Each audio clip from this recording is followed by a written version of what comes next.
Hola, què tal? Comencem una nova classe de matemàtiques per accés a cicle formatiu de grau superior i continuant amb el bloc d'estadística.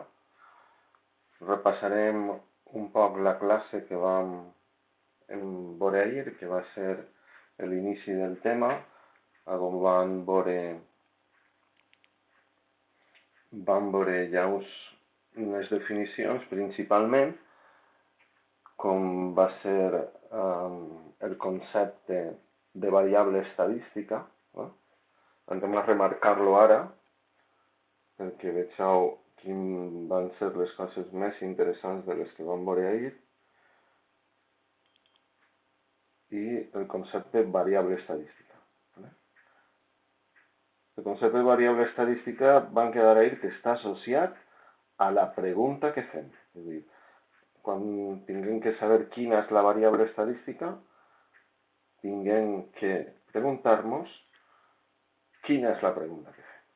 Això ens permetrà la classificació en quantitativa o qualitativa. Ja sabeu que quan és numèrica distinguíem entre discreta, que són valors com a 0, 1, 2, unitats, números enters, o contínua, que xerrem que tinguem possibilitat de tindre valors intermitjos, és a dir, 1,28, etc. És fàcil. I la qualitativa és quan és no numèrica. Se defineix la població com a totes les persones o coses factibles de fer l'estadística i cada un dels elements s'anomena individu. Bé sigui persones o coses. Com vam veure ahir, també se poden fer estadístiques en cadenes de producció, aleshores també s'anomenen individus. Evidentment, quan no se pot fer per motius físics o destructius, com podria ser quan fem proves a determinats objectes de la seva durabilitat, aleshores sempre se redueix la població i l'estadística es fa sobre el que anomenem una mostra. Aquí van ja començar amb un exemple que és el mateix que tingueu al llibre. El llibre ja sabeu que és el que vam recomanar des d'un principi i ara estem al tema 12, on vos fa un resumit, o millor dit, vos amplia el resumit que jo vos he passat en la diapositiva. Ara estaríem observant l'exemple que ens ve aquí en el llibre. Vamos a ver.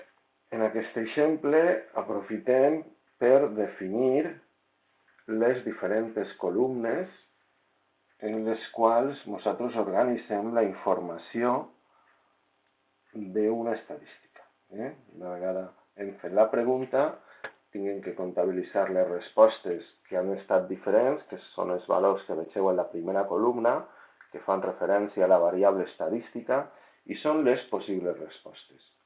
Posteriorment, el que tenim en l'altra columna és la freqüència absoluta, que són les respostes coincidents. Aquesta estadística en concret ens xerra o s'ha fet sobre el número de fills. Aleshores, n'hi ha 8 famílies que no tenen fills, 6 que en tenen 1 i així progressivament.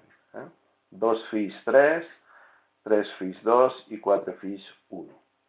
La següent columna és ja una columna de càlcul que s'anomena freqüència absoluta acumulada i té en compte la freqüència absoluta pròpia per a aquest valor de la variable més les anteriors si és el cas que n'hi ha.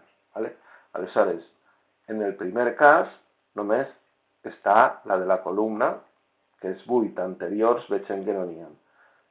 A diferència de quan tinguem ja en la segona fila, en la que tinguem 6 més l'anterior és 14.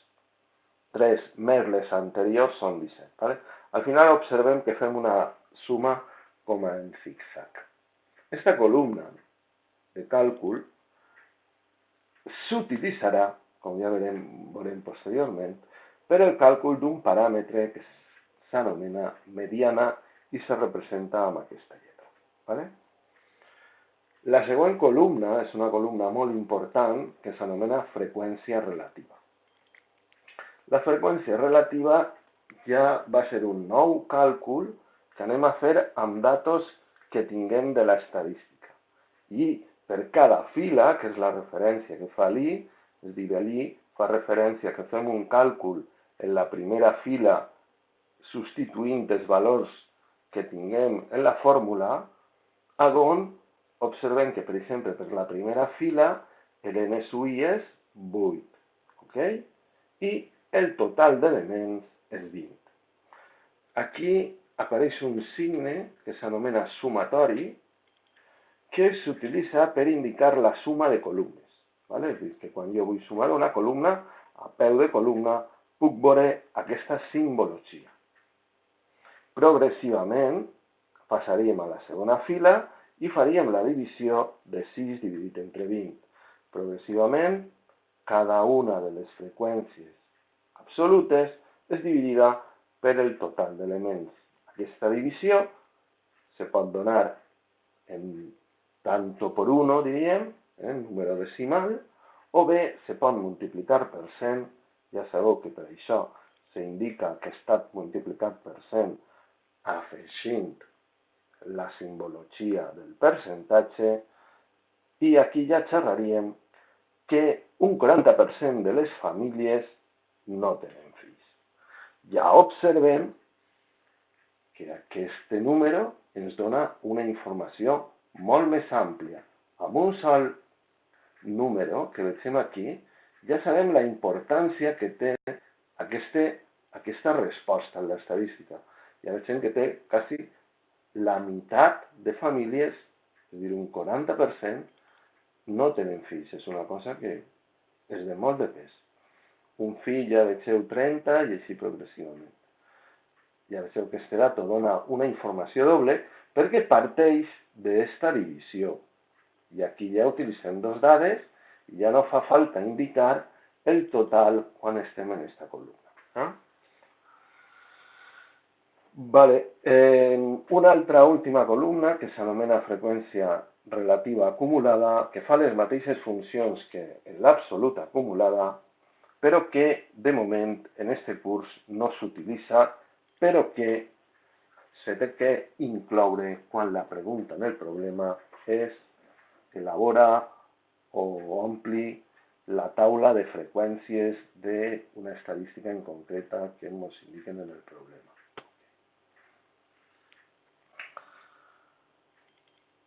Aquí tinguem una altra vegada un altre exercici en el que tornem a definir les columnes. Com ja vegeu, la simbologia és la mateixa. Bé, novetats en aquesta nova taula que tenim és que hem afegit una columna. ¿Vale? Això ja va un poquet ja encaminat a lo que s'anomenen gràfics estadístics. Quan anem a fer un gràfic estadístic podem utilitzar o bé la freqüència absoluta o bé la freqüència relativa. Això vindrà en funció de si volem fer un gràfic, un diagrama de barres, ja vegeu la simbologia de la columna que utilitzaríem, o bé volem fer un diagrama de sectors, que és aquella tarta que està repartida en quesitos i que cada un és d'un color, i en funció de l'angle ens dona la informació de l'estadística. Evidentment, com hi ha que calcular l'angle per cada una de les respostes, el que se farà és multiplicar per 160, que serien els graus complets d'una circunferència, per la freqüència relativa corresponent al valor de la resposta. Okay? Així, en el primer cas, per aquesta estadística, que ha analitzat el preconsum, podríem dir, veiem que multipliquem 360 per 0,1, per 0,24, i això ens dona els graus que tindrà cada una de les respostes posteriorment en el gràfic de diagrama de sectors. Vale? No vaig a fer més insistència perquè ho veurem posteriorment. Molt bé. Passem a la següent fitxa.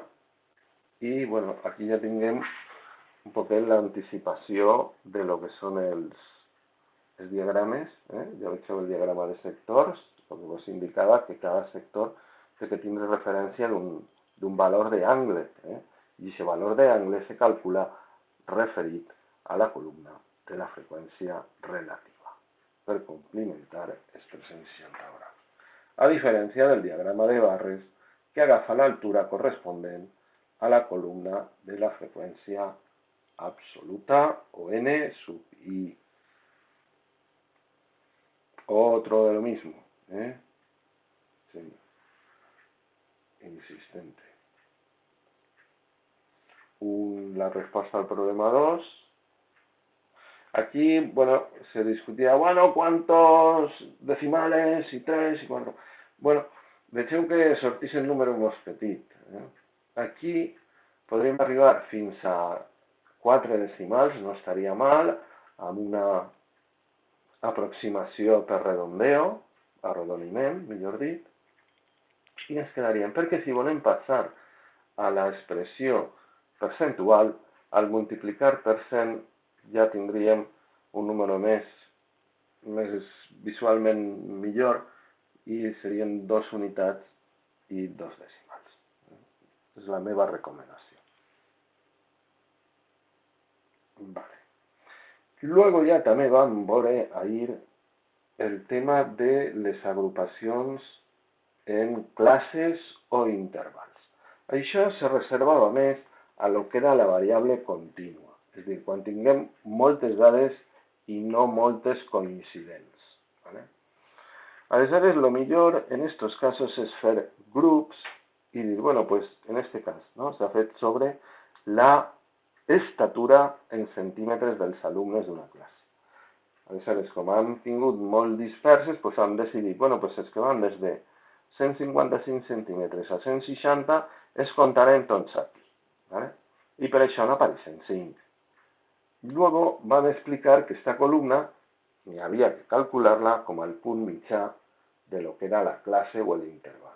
I que també aprofitaven, com veieu aquí, ampliant, la simbologia d'intervals. És a dir, interval obert no agafa el 160, interval tancat sí que comptaríem en este segon el 165. Si tingueren que contar una mida de 160 exactes, tindrien que contar-la en este, perquè la indicació és que sí que agafa el 160. ¿Vale? Molt bé. En els problemes en els que tindrem que fer este càlcul poden ser un poc diversos.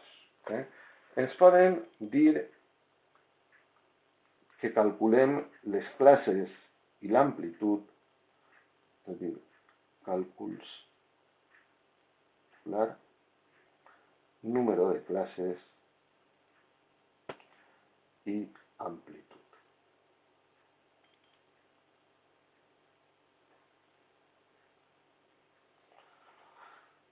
Este sería un tipo de problema. Un altre tipo de problemes és que ens donaren el número de classes, dato, i amplitud a calcular.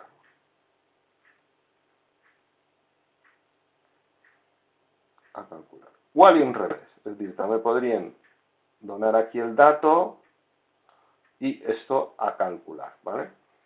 Estos son los diferentes tipos de problemas que veiem, ja veieu que n'hi ha 3 casos. Estos 2 segons són més fàcils, perquè ja solament tinguem que fer un càlcul nosaltres sense massa aproximacions. Sin embargo, aquests d'aquí necessiten de fer d'aproximacions, que ven referides aquí, a on determina el número de classes i l'amplitud de cada classe. Per situar-nos en el problema, en l'inconvenient i el perquè de la solució, farem veure aquesta següent diapositiva. I se van centrar en esta part de la diapositiva. Vale. Això vol fer representació de lo que és una estadística amb moltes respostes diverses, poques coincidents. En definitiva, sempre podrem tindre un valor mínim, dada mínima,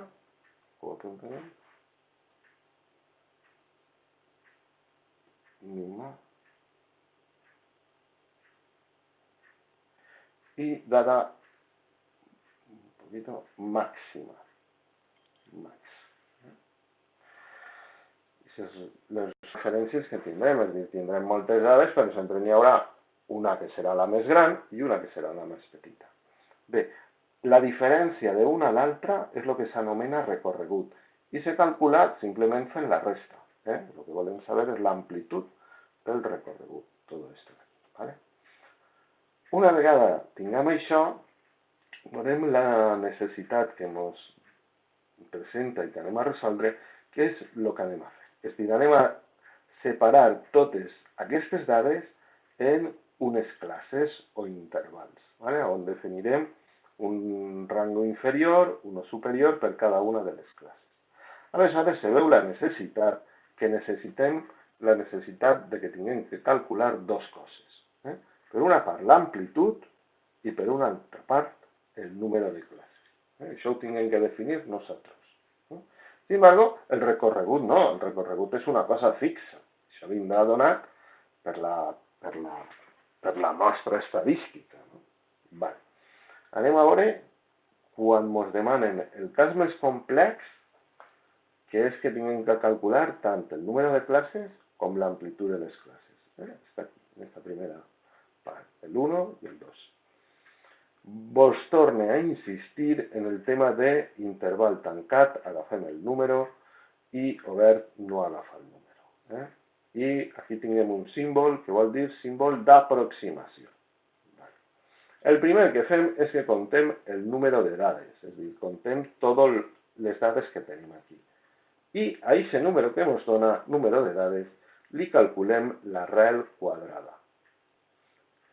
I si es pot ser un número exacte o no, en el cas de que sigui decimal, el que fem és aquesta aproximació, a l'enter més pròxim. ¿Vale? I això ens determina quantes classes ha de tindre. El següent càlcul que fem és per determinar l'amplitud.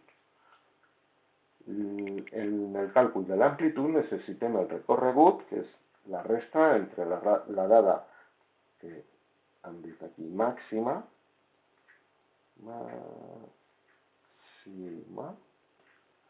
menos la data mínima. ¿Vale? I aquest número el que farem és dividir-lo per l'aproximació que hem fet aquí.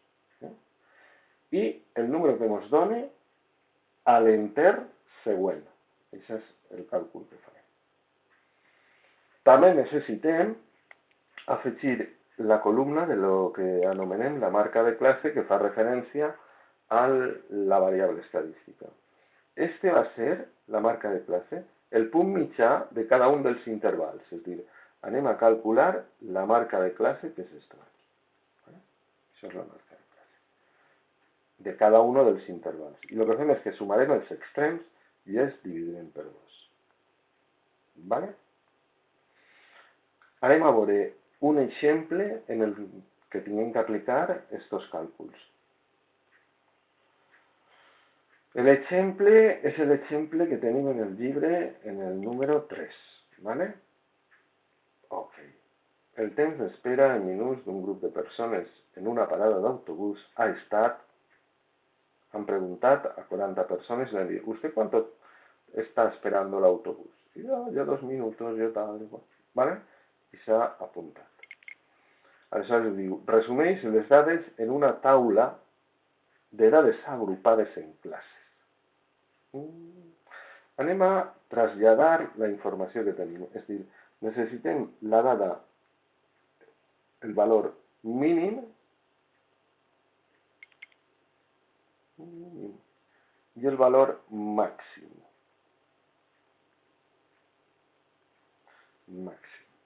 ¿Vale? Mirant les dades, pareix ser que el mínim és 1 i el màxim és 20. Aleshores, el recorregut l'anem a posar aquí, va ser la resta de 20, fàcil,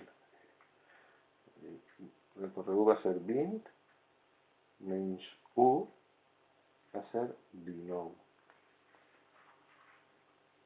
Vale. Un dato fàcil de calcular, per això l'he posat ja. Vale. Empecem amb 1, que ens dia el número de classes. El número de classes fem l'arrel quadrada del total de dades, que són 40, i ho fem l'aproximació a l'entern més pròxim. Vegem que sí. I després ja calculem l'amplitud en el recorregut dividit per el número de classes que hem fixat aquí. Aleshores, ens dona una amplitud de 19 dividit entre 6 i 3, que l'enter sempre el següent en aquest cas. ¿Vale? El recorregut el tinc aquí, una altra vegada calculat, el vam veure. Però ja tinguem definit les dues coses que necessitem, que és el número de classes, que va ser 6, i l'amplitud de l'interval. A partir d'aquí ja podem configurar la taula. Podem empezar per el dato més petit que tenim i sumem l'amplitud que hem quedat, que estava a 4, aleshores 1 i 4 serien 5 i ja tinguem definit el primer interval. En el segon interval, on s'havien quedat, l'interval obert, fins a 9, i així progressivament. Luego, en aquesta columna d'aquí hem posat la marca de classe. La marca de classe se calculava sumant els extrems i dividint per 2. Ja veieu que també se suma en el salt l'amplitud de l'interval. ¿Vale? I ara, per altra banda, ja tinguem aquí que comptar, que això és un poquet pesat de comptar, les dades que entren en cada interval. Si tingueu un poquet de paciència, aquí tingueu la referència ben comptada. N'hi ha un interval que n'hi ha 0, ¿vale? Vale, doncs entra també com a interval. Una altra cosa és que aquests extrems es podem ampliar, és a dir, que no és necessari, és un poquet més flexible, pensem, que haurem pogut empezar en 0. Podem aquí, es pot modificar. I començar en 0. Això haurà canviat i entonces haurem arribat a aquest interval i haurà acabat en 24. ¿Vale? Això se pot fer, és un poc flexible. El que nosaltres hem definit ha estat, com diguem, un protocol que s'admeteix. Luego hem calculat l'acumulada, que ja sabeu que la utilitzarem posteriorment en el càlcul de la mediana. Aquí ja veieu que suma 40, luego calculem la freqüència relativa de cada un dels intervals i també li hem calculat l'angle en previsió del gràfic diagrama de sectors. A veure si així està. Vale, aquí està repetit tot l'exercici i s'ha fet la columna de l'acumulada. Passem a la següent. L'agrupació de dades... Vale, aquí és el que vos dia abans, en vez d'empezar en 1, s'ha empezat en 0. ¿Vale? I varia el resultat, però també vale. Y bueno, ya empezarem ara en gràfics estadístics, que serà la següent clase. Bueno, pues ahí queda.